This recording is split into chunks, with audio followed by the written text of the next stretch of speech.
ನಾರಾಯಣಂ ಸುರಗುರುಂ ಜಗದೇಕನಾಥಂ ಭಕ್ತಪ್ರಿಯಂ ಸಕಲಲೋಕನಮಸ್ಕೃತಂ ಚ ತ್ರೈಗುಣ್ಯವರ್ಜಿತಮಜಂ ವಿಭುಮಾದ್ಯಮೀಶಂ ವಂದೇ ಭವಗ್ನಮಮರಾಸುರಸಿದ್ಧವಂದ್ಯಂ ವ್ಯಾಸಂ ವಸಿಷ್ಠನಪ್ತಾರಂ ಶಕ್ತೇಃ ಪೌತ್ರಂ ಅಕಲ್ಮಷಂ ಪರಾಶರಾತ್ಮಜಂ ವಂದೇ ಶುಕತಾತಂ ತಪೋನಿಧಿಂ. ಶ್ರೀ ಗುರುಭ್ಯೋ ನಮಃ. ಹರಿ ಓಂ. ವಿಷ್ಣು ಸಹಸ್ರನಾಮದ ಪೂರ್ವದಲ್ಲಿ ಬರುವಂತಹ ಯುಧಿಷ್ಠಿರ ಮತ್ತು ಭೀಷ್ಮಾಚಾರ್ಯರ ಸಂವಾದದಲ್ಲಿ ಯುಧಿಷ್ಠಿರನ ಪ್ರಶ್ನೆಗಳಿಗೆ ಭೀಷ್ಮರು ಉತ್ತರ ಕೊಡುತ್ತಾ ತಾವು ಮುಂದೆ ಹೇಳುವಂತಹ ಸಹಸ್ರನಾಮಗಳ ಸ್ವಾಮಿಯಾದಂತಹ ವಿಷ್ಣುವಿನ ವಿಚಾರವನ್ನು ತಿಳಿಸ್ತಾ ಇದ್ದಾರೆ. ಆ ಭಗವಂತನ ಸ್ತೋತ್ರವನ್ನು ಹೇಳುವುದಕ್ಕಿಂತ ಮುಂಚೆ ಅದರ ಮಹತ್ವವನ್ನು ತಿಳಿಸ್ತಾ ಈ ಸಹಸ್ರನಾಮಗಳು ಯಾವನದ್ದು, ಯಾವ ಭಗವಂತನ ಸಹಸ್ರನಾಮಗಳ ಚಿಂತನೆ ಶ್ರೇಷ್ಠವಾದ ಶ್ರೇಯಸ್ಸನ್ನು ನಮಗೆ ಕೊಡುತ್ತದೆ ಎಂಬುವುದನ್ನು ಹೇಳುತ್ತಾ ಈ ಕೆಳಗಿನ ಶ್ಲೋಕಗಳನ್ನು ಹೇಳುತ್ತಾರೆ. ಪವಿತ್ರಾಣಾಂ ಪವಿತ್ರಂ ಯೋ ಮಂಗಲಾನಾಂ ಚ ಮಂಗಲಂ ದೈವತಂ ದೇವತಾನಾಂ ಚ ಭೂತಾನಾಂ ಯೋ ವ್ಯಯಃ ಪಿತಾ ಯತಃ ಸರ್ವಾಣಿ ಭೂತಾನಿ ಭವಂತ್ಯಾದಿಯುಗಾಗಮೇ ಯಸ್ಮಿಂಶ್ಚ ಪ್ರಲಯಂ ಯಾಂತಿ ಪುನರೇವ ಯುಗಕ್ಷಯೇ. ನಾನು ಈಗ ಹೇಳಲಿಕ್ಕೆ ಹೊರಟಂತಹ ಸಹಸ್ರನಾಮಗಳು ಅದು ವಿಷ್ಣುವಿನದ್ದು. ಎಂತಹ ವಿಷ್ಣುವಿನದ್ದು? ಓ ಪೃಥ್ವಿಗೆ ಒಡೆಯನಾದಂತಹ ರಾಜನೇ ಕೇಳು. ಪವಿತ್ರಾಣಾಂ ಪವಿತ್ರಂ ಯೋ, ಯಾರು ಪವಿತ್ರಗೊಳಿಸುವಂತಹ ನದಿ ನದಗಳಲ್ಲಿ ಪರಮ ಪವಿತ್ರನಾಗಿ ಇದ್ದಾನೋ, ಅವುಗಳಿಗಿಂತ ಪವಿತ್ರನಾಗಿ ಇದ್ದಾನೋ, ಅವುಗಳಿಗೆ ಪಾವಿತ್ರ್ಯವನ್ನು ನೀಡಿದವನಾಗಿದ್ದಾನೋ. ಮಂಗಲಾನಾಂ ಚಮಂಗಲಂ, ಮಂಗಳವಾದ ವಸ್ತುಗಳಿಗೆ ಮಾಂಗಲ್ಯವನ್ನು, ಅಂದರೆ ಮಂಗಳ ವಸ್ತುಗಳು ಅಂತ ಅನ್ನಿಸಿಕೊಂಡಂತಹುಗಳಲ್ಲಿ ಮಂಗಳತ್ವವನ್ನು ಕೊಟ್ಟವನು. ದೈವತಂ ದೇವತಾನಾಂಚ, ದೇವತೆಗಳಿಗೂ ದೇವನಾಗಿ ಇದ್ದಾನೋ. ಭೂತಾನಾಂ ಯೋ ಅವ್ಯಯ ಪಿತಾ, ಯಾರು ಸರ್ವಭೂತಗಳಿಗೆ ಅವ್ಯಯನಾದ ಅವಿನಾಶಿಯಾದ ಪಿತಾ ತಂದೆಯಾಗಿದ್ದಾನೋ.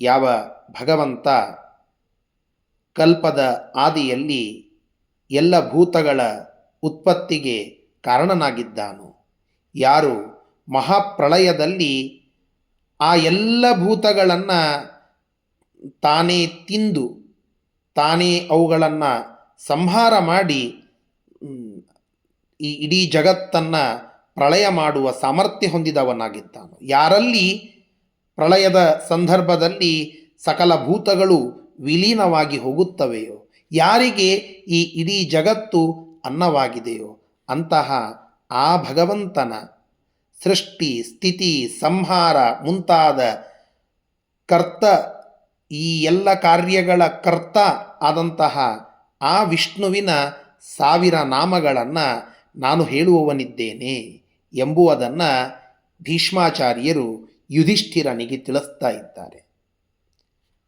ಜಗತ್ತಿನಲ್ಲಿ ಪವಿತ್ರ ಮಾಡುವ ನದಿ ನದಗಳು ಇವೆ, ಒಂದೇ ಎರಡೇ. ಗಂಗಾ ಸಿಂಧು ಸರಸ್ವತಿ ಚ ಯಮುನಾ ಗೋದಾವರಿ ನರ್ಮದಾ ಕೃಷ್ಣ ಭೀಮ ರತಿ ಚ ಫಲ್ಗು ಸರಯು ಶ್ರೀಗಂಡಕಿ ಗೋಮತಿ ಕಾವೇರಿ ಕಪಿಲಾ ಪ್ರಯಾಗ ವಿನುತ ನೇತ್ರಾವತೀತ್ಯಾದಯೋ ನದ್ಯ ಶ್ರೀಹರಿಪಾದ ಪಂಕಜಭುವ ಕುರ್ಯಾತ್ ಸದಾ ಮಂಗಲಂ ಎಂಬುದಾಗಿ ಆ ಎಲ್ಲ ನದಿ ನದಗಳ ಸ್ಮರಣೆ ಮಾಡಿದರೆ ನಮ್ಮಲ್ಲಿ ಪವಿತ್ರೆ ಬರುತ್ತದೆ ಎಂಬುದಾಗಿ ಶಾಸ್ತ್ರ ಹೇಳುತ್ತದೆ. ಈ ಎಲ್ಲ ನದಿ ನದಗಳಲ್ಲಿ ಇಂತಹ ಪವಿತ್ರಗೊಳಿಸುವ ಶಕ್ತಿ ತುಂಬಿದ್ಯಾರು? ಅದು ಭಗವಂತನ ವಿಭೂತಿ. ಭಗವಂತ ಆ ಎಲ್ಲ ನದಿ ನದಗಳಲ್ಲಿ ನಿಂತು ಅವುಗಳಿಗೆ ಪವಿತ್ರಗೊಳಿಸುವ ಸಾಮರ್ಥ್ಯ ಕೊಟ್ಟಿದ್ದಾನೆ. ಮಂಗಳವಾದ ಎಲ್ಲ ದ್ರವ್ಯಗಳು ಪದಾರ್ಥಗಳು ಅಂತ ಏನಿವೆ ಅವೆಲ್ಲವುಗಳಲ್ಲಿ ಮಂಗಳಪ್ರದನಾಗಿ ಇರುವಂತಹದ್ದು ನಮ್ಮ ಭಗವಂತ. ದೇವತೆಗಳನ್ನು ನಾವೆಲ್ಲ ಪೂಜೆ ಮಾಡಿ ಅನೇಕ ವರಗಳನ್ನು ಪಡೀತೇವೆ. ಸಿದ್ಧಿವಿನಾಯಕನ ಪೂಜೆಯನ್ನು ಮಾಡಿ ನಾವೆಲ್ಲ ವಿಘ್ನಗಳನ್ನು ನಾಶ ಮಾಡಿಕೊಳ್ಳುತ್ತೇವೆ. ಅದರಂತೆ ಅನೇಕ ದೇವತೆಗಳ ಪೂಜೆ ನಮಗೆ ಒಂದೊಂದು ಅಭೀಷ್ಟವನ್ನು ಕೊಡುತ್ತದೆ. ಆ ಎಲ್ಲ ಅಭೀಷ್ಟಗಳನ್ನು ಕೊಡುವ ದೇವತೆಗಳಿಗೆ ಅಭೀಷ್ಟ ಕೊಡುವ ದೇವ ಯಾರು? ಅದು ನಮ್ಮ ವಿಷ್ಣು ಪರಮಾತ್ಮ. ಎಲ್ಲ ಈ ಜಗತ್ತಿನ ಪ್ರಾಣಿಗಳಿಗೆ ತಂದೆಯಾಗಿ, ವಿಧಾತೃವಾಗಿ, ಈ ಇಡೀ ಜಗತ್ತಿನಲ್ಲಿ ಅವರು ಮಾಡುವ ಏನೆಲ್ಲ ವ್ಯಾಪಾರಗಳಿವೆಯೋ ಅದೆಲ್ಲದಕ್ಕೂ ನಿಯಾಮಕನಾಗಿ ಇರುವಂತಹದ್ದು ನಮ್ಮ ಭಗವಂತ ಎಂಬುದು ಭೀಷ್ಮಾಚಾರ್ಯರ ಮಾತು. ನಾವೆಲ್ಲ ಕೇಳುತ್ತೇವಲ್ಲ, ಗಂಗೆಯಲ್ಲಿ ಮಿಂದೆದ್ದರೆ ನಮ್ಮೆಲ್ಲ ಪಾಪಗಳು ಓಡಿ ಹೋಗುತ್ತವೆ ಅಂತ. ಆ ಗಂಗೆಯಲ್ಲಿ ಸ್ನಾನ ಮಾಡಿದಾಗ ನಮ್ಮ ಪಾಪಗಳು ಓಡಿ ಹೋಗುತ್ತವೆ ಅಂದರೆ ಆ ಗಂಗೆಗೆ ಆ ಶಕ್ತಿಯನ್ನು ಕೊಟ್ಟದ್ದು ಅದು ಭಗವಂತ.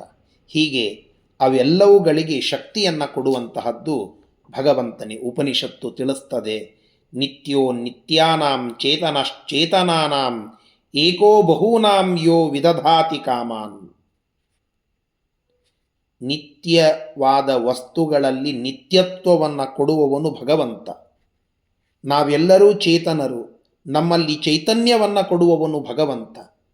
ಹೀಗೆ ಆ ಭಗವಂತನೇ ನಮ್ಮೆಲ್ಲರಿಗೆ ನಮ್ಮ ತನವನ್ನು ಕೊಟ್ಟು ಸಲಹುವವನು.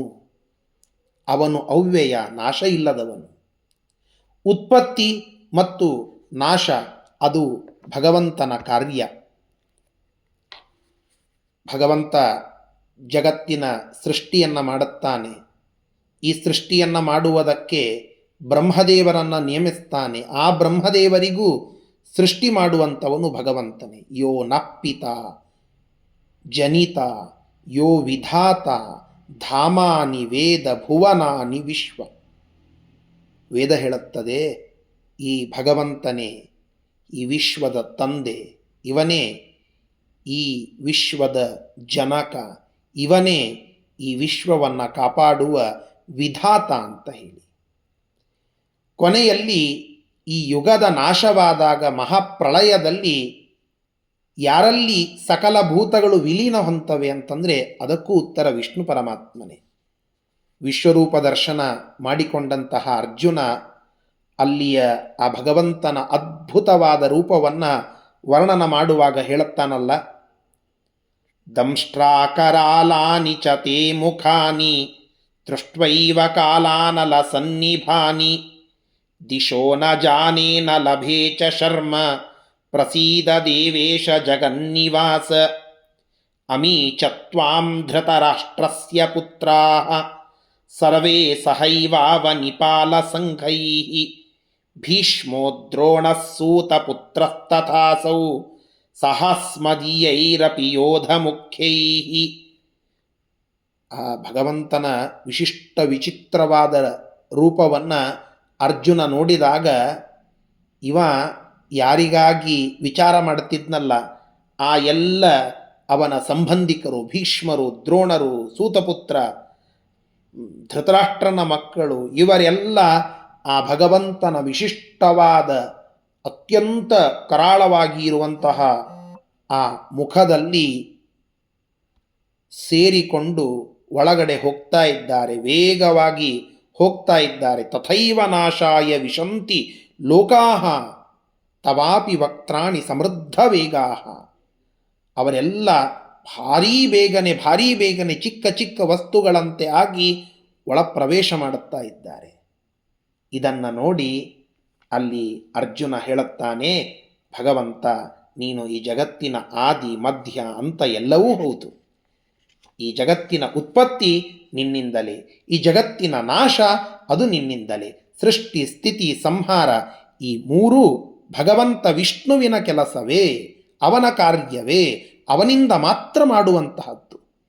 ಇಂತಹ ಸೃಷ್ಟಿ ಸ್ಥಿತಿ ಸಂಹಾರಕರ್ತನಾದ ಭಗವಂತನ 1000 ನಾಮಗಳನ್ನು ಭಕ್ತಿಯಿಂದ ಹೇಳುವುದೇ ದೊಡ್ಡದಾದ ಧರ್ಮ ಎಂಬುದು ಭೀಷ್ಮರ ಮಾತು. ಶ್ರೀಕೃಷ್ಣಾರ್ಪಣಮಸ್ತು.